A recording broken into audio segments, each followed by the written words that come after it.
Ang sarap! Tara, magluto tayo ng adobong pusit guys. At i-ready na natin yung ating mga recados. Mag-adobo tayo ng pusit. Masarap kasi guys na may kamatis sa adobong pusit. So ngayon, simulan natin yung paggisa guys. Ayan, yung bawang. Pagkatapos, ayan na lahat yung mga recados na aking inahanda kanina. Ayan, imikos-mikos na natin guys. Para nang sa ganun ay lalabas yung aroma niya. At nung pagtapos natin nagisa yung mga recados, ayan, ilagay na natin ang napakasarap na pusit. Ayan, yung pusit na tulad kong kulay pusitin. Ayan guys, ayun, nakikita nyo naman, ang sarap na. Ayan, walang malabas aroma, nilalagyan ko ng green na sili.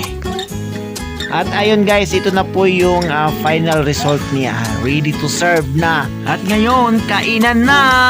Ayan!